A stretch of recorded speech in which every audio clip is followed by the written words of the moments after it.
everybody, so welcome back to Jim Bob's Garden. So today what I want to talk about is why to cover your dirt. Alright, so I've got two examples here. Essentially what I did is I weeded this whole section out. Oh, they're coming to get me. Ah! Okay. That's always nice.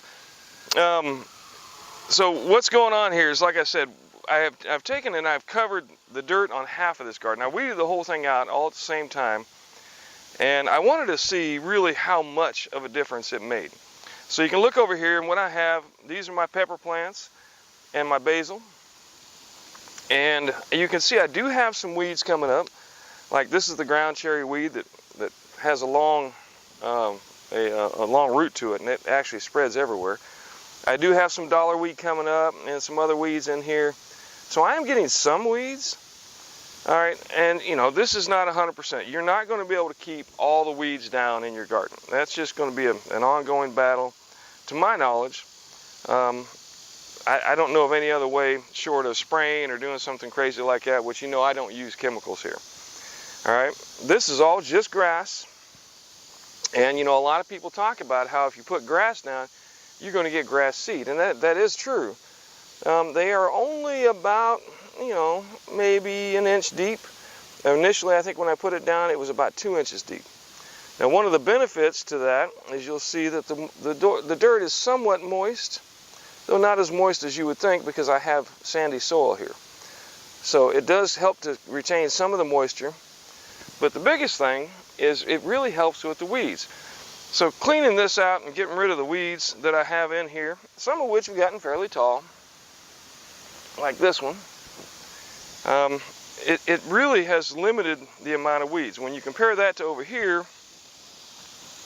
if you come over and look at this section, on the other hand, where I had also weeded at the same time, and you can see the dividing line right here, where I stopped putting down the grass as a mulch.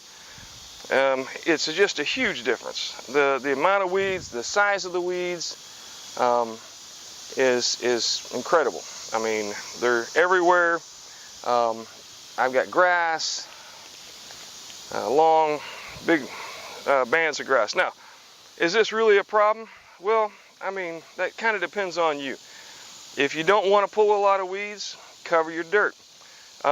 Leaving the weeds go does create about the same amount of moisture, it appears. All right, keeps some of the moisture in because of the fact that it's shaded, and it keeps them cool. But then you just got all the work of actually pulling them all out before you can plant the bed. Keeping some kind of cover over your soil helps to improve life in the soil, the small life, like bacteria and various different types of microscopic animals in your soil. So I highly recommend covering it in one way or another. If you don't, you're going to end up with a weedy bed like this, and you're going to spend a lot of your time gardening is just going to be basically involved in pulling weeds. So my recommendation, keep your dirt covered, and your garden will be much better for it in the long run. All right, that's all I got for today. Once again, thanks for stopping by. Like, subscribe, and let me know what you think.